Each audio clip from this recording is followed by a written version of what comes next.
Good evening and welcome. Wherever you are right now, let this be a small pocket of quiet made just for you. If your day felt full or fast, you don't need to carry it any farther than this moment. Take a slow breath in and let it out gently, as if you're fogging a window with warmth. Allow your shoulders to soften, your jaw to unclench, and your attention to settle like a blanket. Tonight, you don't have to solve anything or plan anything. You can simply listen and let a peaceful story do what peaceful stories do. Slow the world down, one gentle detail at a time. Now imagine an evening in late autumn when the air turns cool and the light grows golden early. Outside, the streets are wrapped in fog, and inside an old library, everything breathes in silence. The fog arrived before dusk, drifting in from the river and folding itself around the town's narrow streets.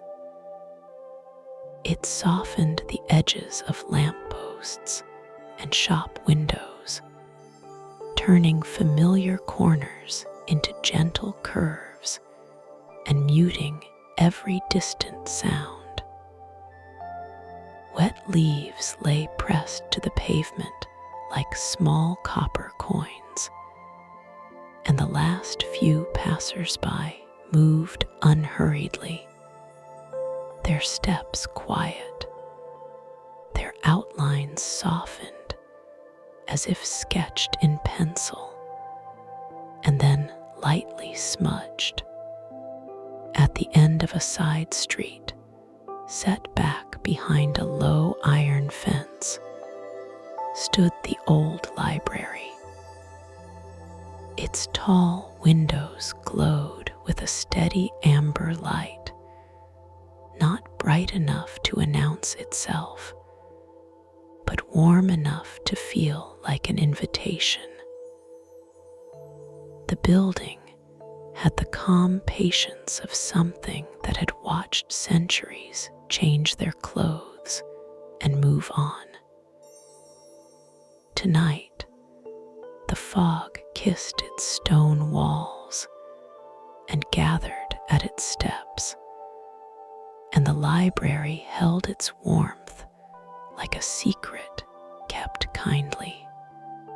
Inside, the air was a degree warmer, as though the building saved heat the way books saved words. Rowan, the evening keeper, closed the heavy front door with both hands and let the latch settle into place without a clank. He paused as he always did, letting the quiet arrive fully, like water filling a bowl. There was no dramatic hush, no sudden silence, only the soft, familiar quiet of a place that had learned to be still without trying. Rowan took off his coat and hung it on the old wooden stand near the entrance. The stand had been polished by countless hands, the curves of its hooks smoothed by years of touch. He ran his fingertips over the wood for a moment, feeling the faint ridges in the grain, then turned toward the main hall. The library greeted him with its usual scents: paper warmed by lamplight, a hint of dust that never felt unpleasant, and the subtle, comforting note of leather bindings that had aged into sweetness.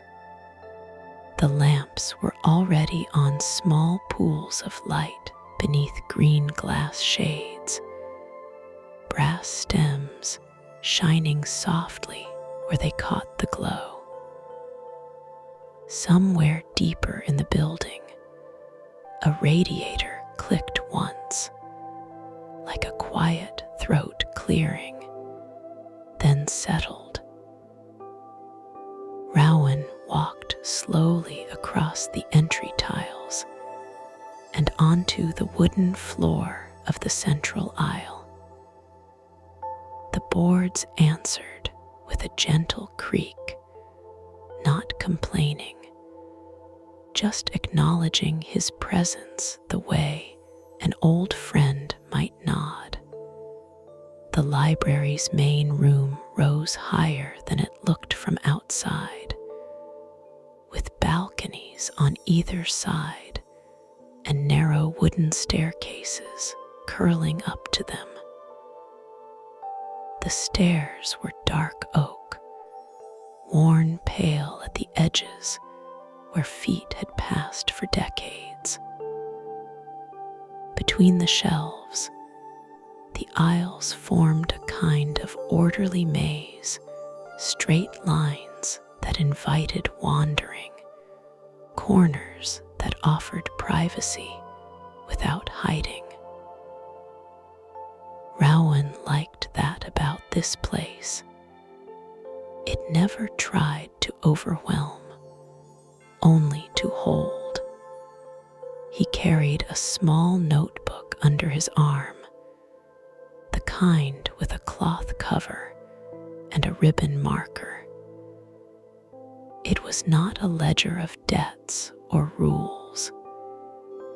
It was his quiet list: which lamps needed oil, which shelf had been nudged out of alignment, which books had returned with a pressed leaf still sleeping between pages. He had learned that tending a library was less like managing a storehouse and more like caring for a garden. You listened, you noticed, you adjusted gently. At the long oak desk near the center window, Rowan set down his notebook and turned on the desk lamp. Its shade was a soft cream color, and the light beneath it pooled like warm milk, making the wood grain glow. He placed his palm flat on the desktop for a second, feeling the faint coolness that remained in the deeper layers of the wood.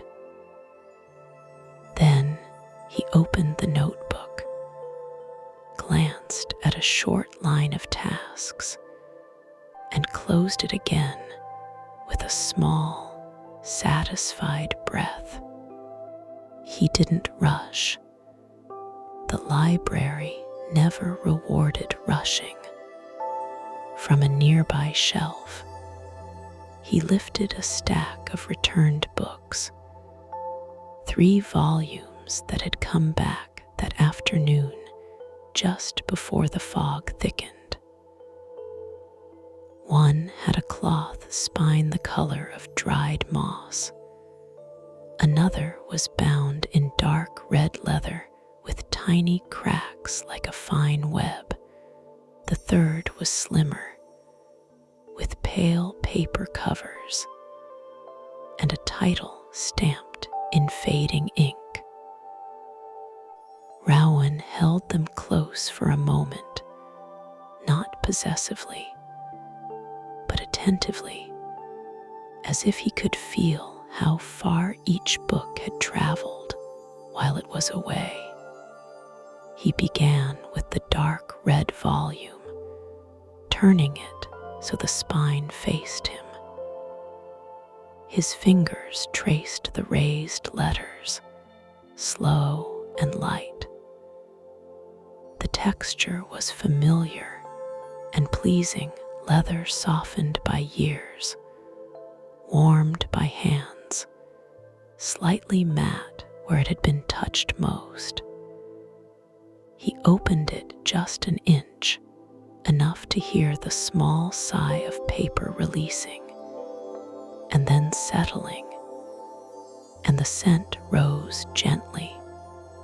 Dry pages, a whisper of ink, that faint vanilla note old paper sometimes carries when it has had time to rest. Rowan closed the book carefully, pressed his thumb along the foredge to align the pages, and carried it toward its shelf. The path took him between two aisles, past a small reading nook with a worn armchair and a side table. Even unoccupied, the chair seemed ready, as if it would happily hold anyone who needed a place to pause. Rowan's steps were measured, and the floorboards creaked in soft, companionable tones beneath him, never louder than a quiet thought. At the history shelf, he slid the book into its place. It fit like a puzzle piece, returning to a familiar picture. He adjusted the neighboring volumes so the spines stood in a neat line, not rigid, but calm. His hand moved along them in one gentle sweep, fingertips brushing linen, leather, paper, each texture a small, reassuring variation. The shelves were orderly in the way a well-made bed is orderly, meant for comfort, not display. He moved on to the moss-colored cloth spine, which belonged upstairs on the balcony level. Carrying it, Rowan approached the nearest staircase. Its banister was smooth from use, and he placed his hand on it with a quiet confidence. The first step gave its usual small creak, a note so familiar that Rowan could have named it, and then he climbed with an easy, unhurried rhythm. The lamp light shifted as he rose, changing from the honeyed glow below to a slightly dimmer, more private warmth above. From the balcony, the library looked like a serene landscape of shelves and light. The lamps below dotted the room like calm stars, each illuminating a table or a corner, leaving the spaces between softly shadowed. Outside the tall windows, the fog pressed close, turning the glass into pale mirrors where the interior glowed back at itself. Rowan could see the faint outline of his own movement reflected, but it seemed secondary, like a passing thought. Up here, the air felt a touch cooler, carrying the scent of older bindings, books that had not left their shelves in years, not because they were unwanted, but because they waited patiently for the right moment. Rowan found the shelf for natural philosophy, and slid the cloth-bound volume into place. Then he did something he often did without thinking. He held his hand against the line of spines, as if feeling for an evenness not only of height, but of mood. Sometimes he believed quietly, without making a story of it, that shelves had their own kind of harmony. Not magical in the theatrical sense, more like the way a room feels different when you straighten a picture frame by a fraction, or when you put a vase back where it belongs. It wasn't that the books moved themselves or whispered in secret languages. It was simply that order, lovingly maintained, had a calmness that could be felt. Rowan descended the stairs and returned to the last book in the stack, the slim one with the fading title. This one went to a section near the window where poetry and essays lived together in peaceful proximity. He carried it as if it were a letter meant to be delivered by hand. The wooden floor guided him with its soft creaks, and as he walked, he noticed how the lamps made the shadows gentle, never sharp. Even the darker corners looked restful rather than empty. At the shelf, he paused. The slim book's place was not obvious because the volumes here varied so much in size and age. Rowan scanned the spines, reading without haste. There was pleasure in it, the way there is pleasure in watching rain trace slow paths down glass. His finger drifted along titles and authors, stopping now and then just to feel the indentation of stamped letters, the slight roughness where gold leaf had worn away.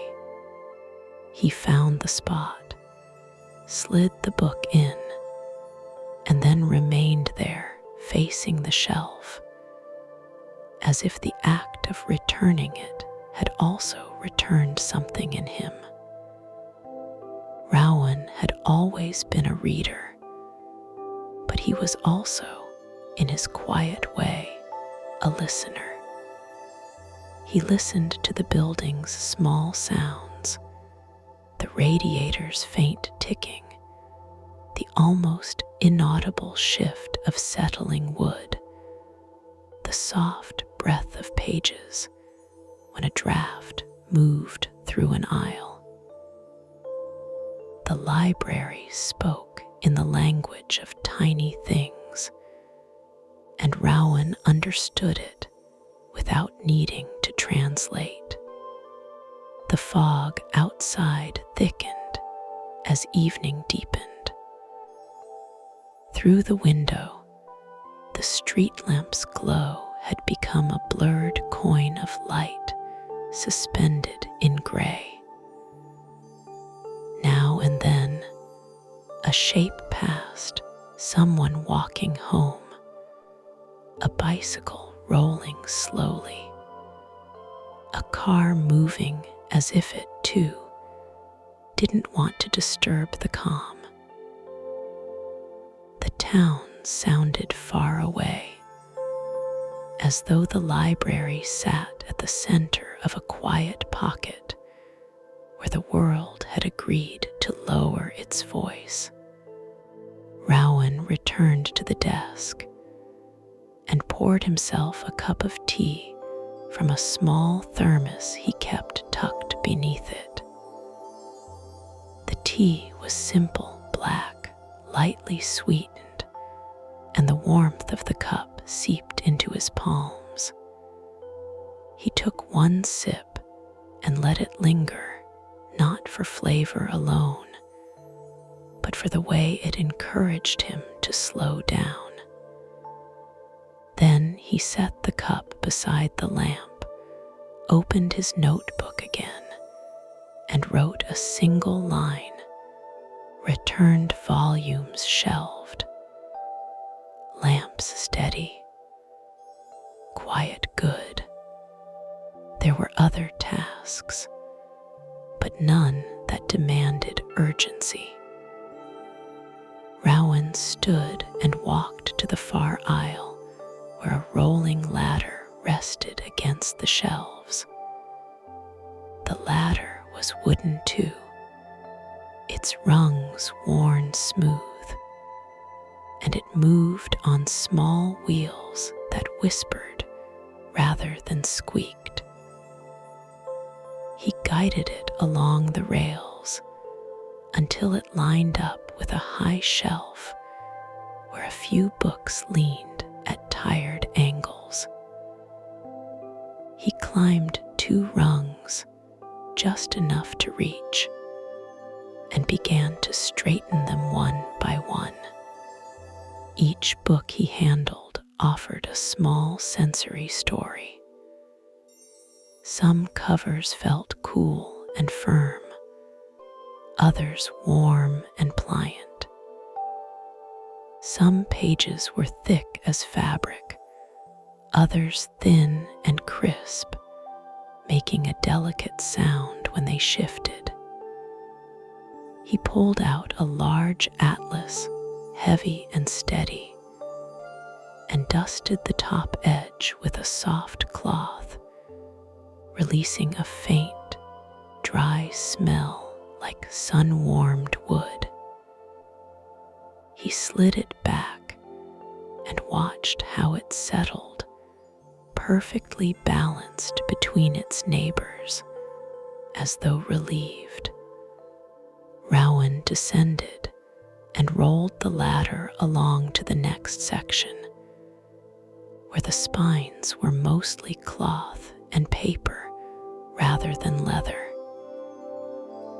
Here the colors were gentler, faded blues, grays, greens, and the titles were printed rather than stamped. He found a volume that had been pushed too far back, its spine hidden. Carefully, he coaxed it forward until it aligned with the rest. The movement felt like smoothing a wrinkle in a blanket. As he worked, Rowan's attention wandered in the most restful way. It wasn't daydreaming exactly, more like letting his mind move slowly through the same quiet corridors his feet traveled. He thought about the readers who had sat at these tables over the years, heads bent in lamplight, hands steady on pages. He imagined how many evenings had looked like this: fog outside, warmth inside, the library holding its calm like a lantern holds flame.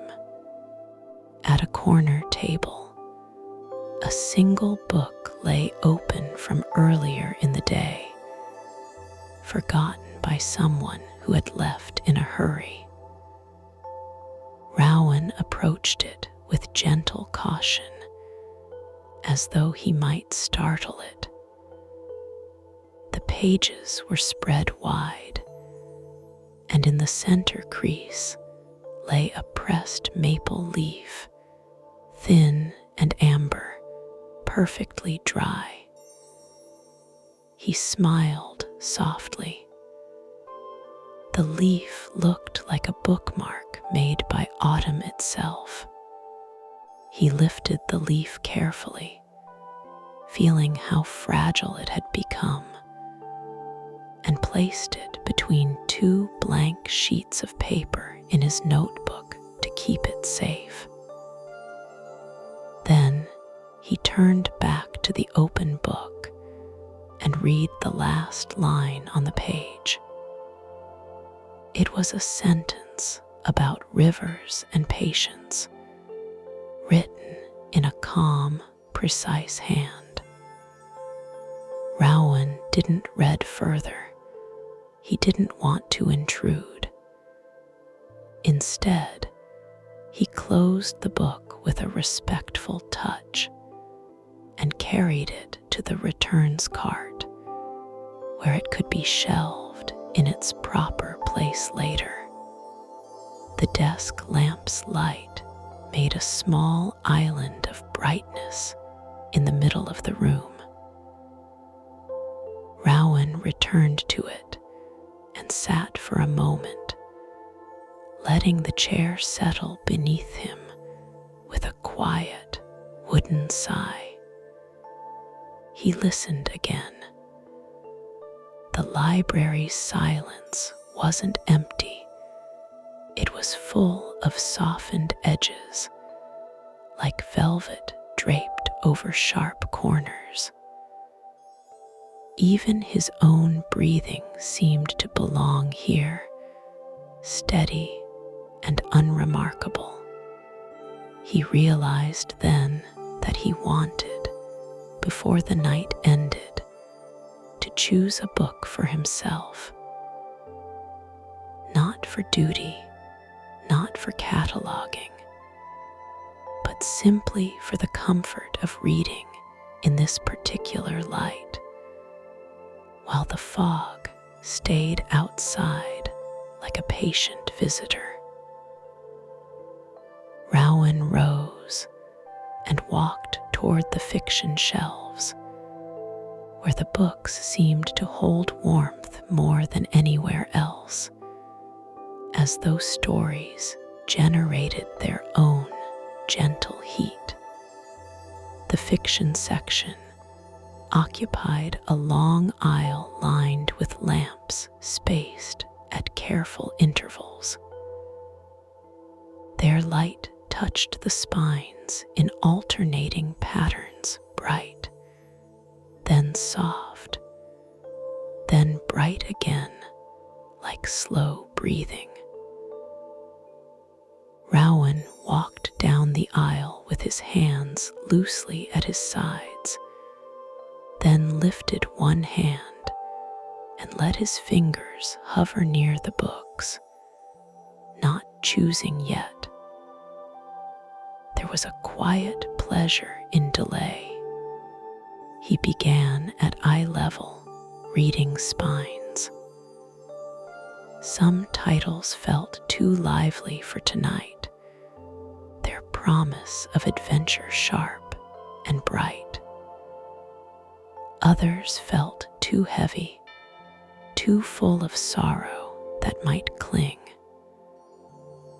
Rowan wasn't avoiding depth. He simply wanted something that would match the evening's softness. He moved along slowly until a pale blue spine caught his attention, not because it shouted, but because it seemed to wait. He slid the book out halfway and felt its weight moderate, balanced. The cover was cloth, slightly textured, and when he opened it a fraction, the pages made that gentle, papery whisper that always soothed him. He brought it closer and inhaled lightly. The scent was clean and familiar, like a drawer lined with linen and filled with letters.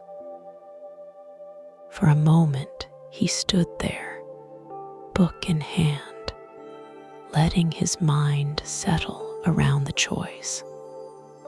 Rowan carried the book to a small table near the window, where the fog pressed close to the glass. He sat, placed the book down, and adjusted the table lamp so its light fell across the pages without glare. The shade cast a warm circle that made the paper look creamy and kind.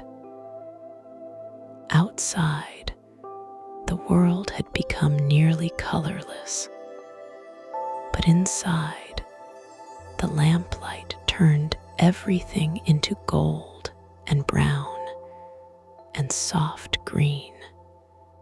Before opening the book, Rowan rested his hands on either side of it, palms down, as if grounding himself.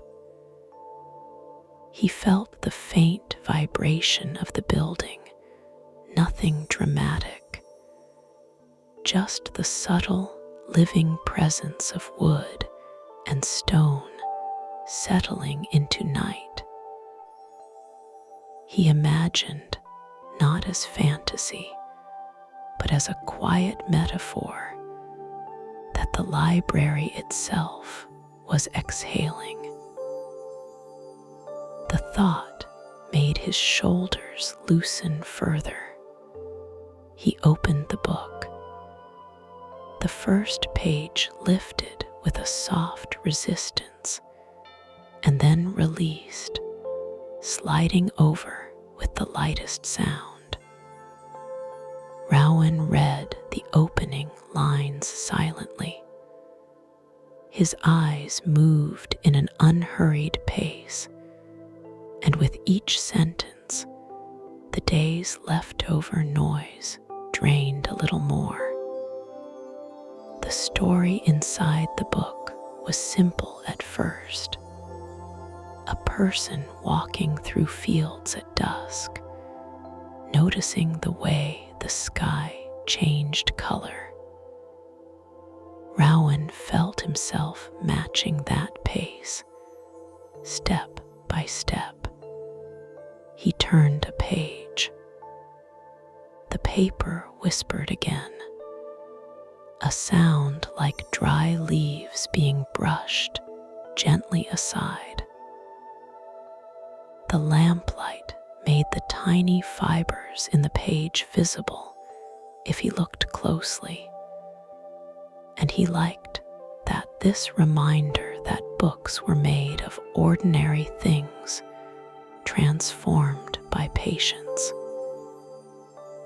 His fingertip traced the margin once, absent-mindedly, as if the smoothness could reassure him that everything was exactly as it should be. After several pages, Rowan paused and lifted his gaze to the window. The fog had thickened so much that the street lamp was only a pale halo now.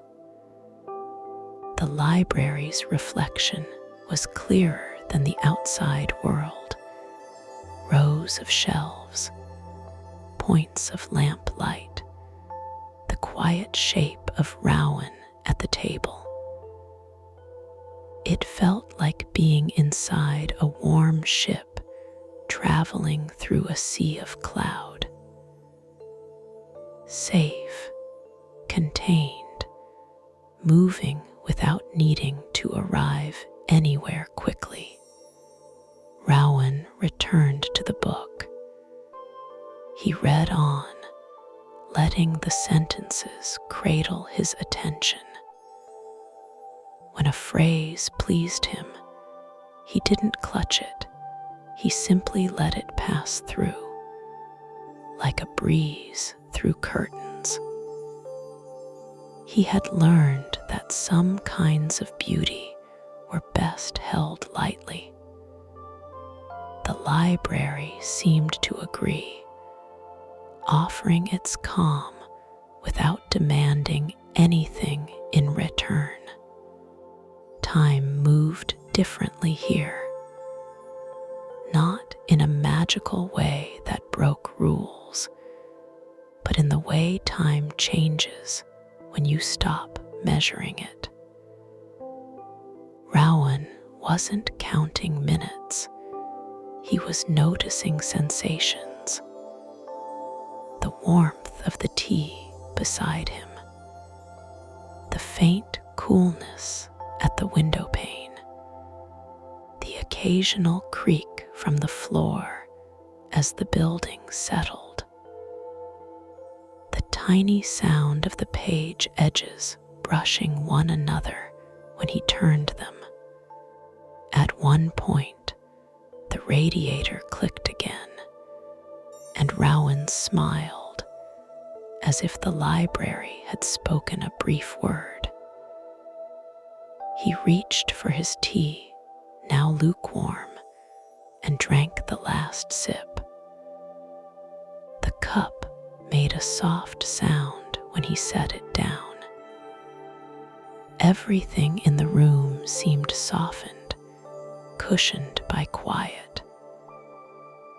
Even the air felt thick with stillness, like a room filled with gently floating dust motes you could almost see in the lamp's beam.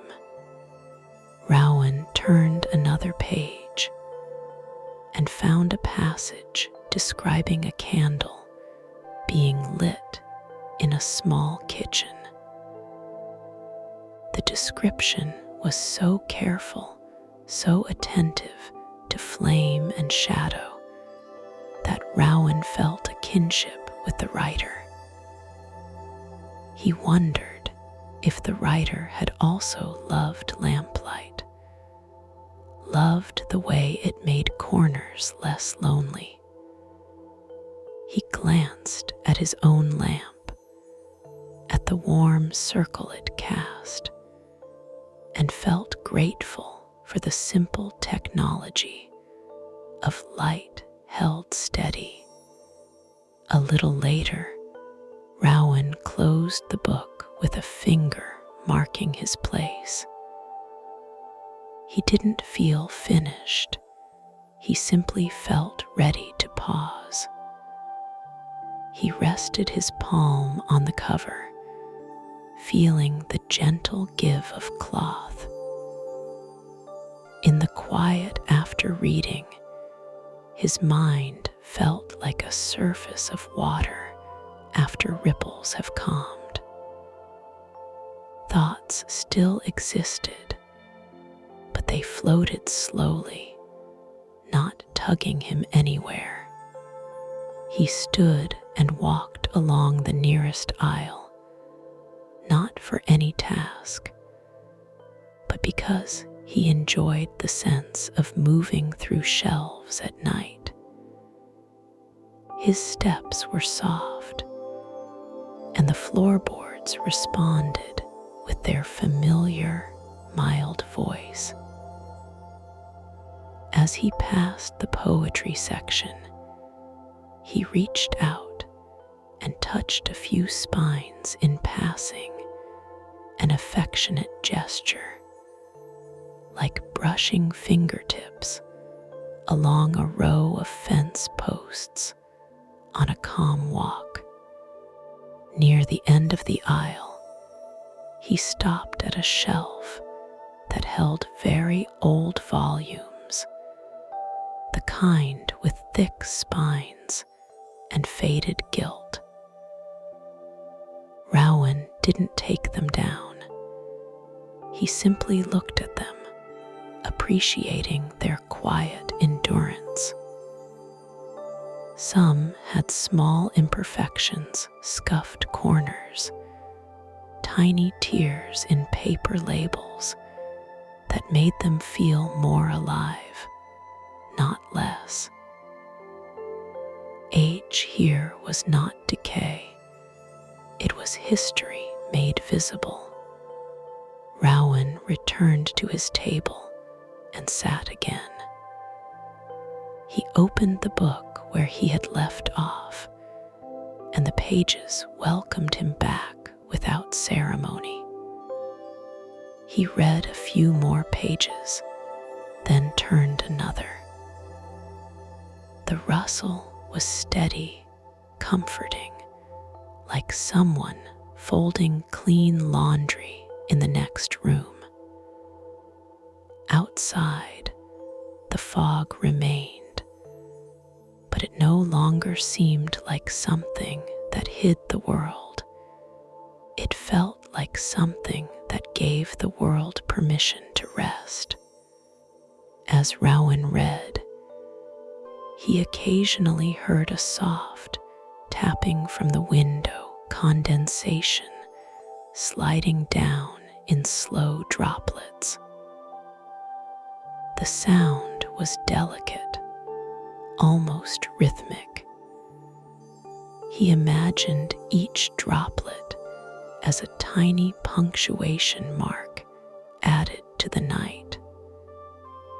A quiet period, a gentle comma, a pause that asked nothing of him. The library held all those pauses carefully, as if collecting them. In the distance, a clock chimed once, then again, marking an hour without urgency. The sound was low and rounded, not sharp. Rowan didn't check the time. He let the chimes pass through the room and dissolve into silence.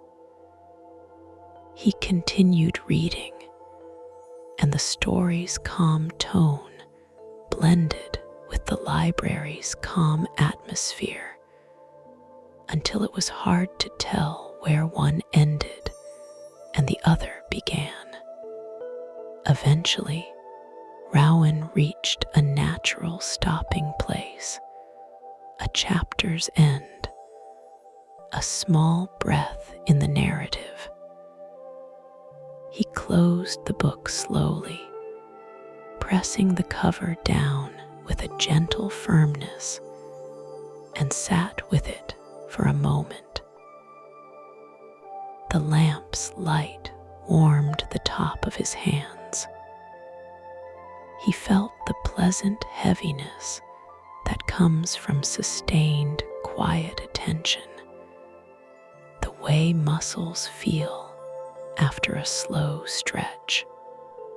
He stood and returned the book to the fiction shelf, not because he was done with it, but because he liked the ritual of putting things back in their place.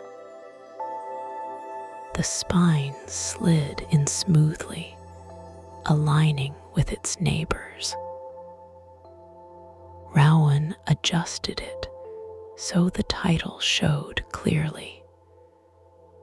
Then he stepped back and looked at the shelf as a whole, feeling a small, private satisfaction at its neatness. Back at the desk, Rowan made one more brief note in his notebook, chose a blue cloth book, read by window, fog thick, light warm. He closed the notebook and placed it in a drawer that moved on wooden runners, making a soft, sliding sound. Then he turned off the desk lamp, leaving only the wall lamps glowing. The room shifted instantly, becoming dimmer, more dreamy. Rowan walked through the library one last time, not inspecting, simply saying good night in his own way. He checked that a chair was tucked in, that the ladder was secure. He he straightened a small stack of pamphlets near the entrance. Each movement was quiet and unforced. The building seemed to accept these gestures as naturally as breathing. At the front door, Rowan paused and looked back down the main hall. The lamps cast long, soft shadows across the floor. The staircases rose into the darker upper air like gentle curves. The shelves stood in calm rows, holding their thousands of pages in patient silence. The library looked peaceful, complete, as if it would be content to dream until morning. Rowan opened the door just enough to step into the entryway and felt the fog's coolness reach toward him. It smelled like damp stone and fallen leaves. For a moment, the outside world felt very far away, blurred by mist and softened by night. Rowan put on his coat, pulled it close, and stepped out, closing the door carefully behind him. The library's windows continued to glow warm squares of light in a gray world.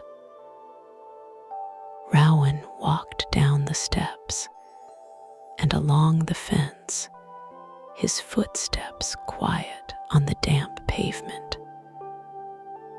The fog wrapped around him, not coldly, but gently, like a scarf. In his mind, the library remained behind him, steady and calm, holding its lamplight, holding its silence, holding its shelves of sleeping words.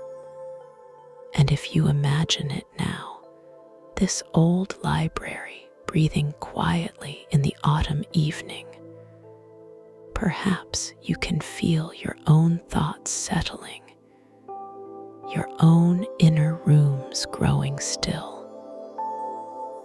Like books returned to their shelves, everything can rest where it belongs for the night. The fog can keep the world at a distance. The lamplight can stay warm, and you can let yourself drift unhurriedly toward sleep.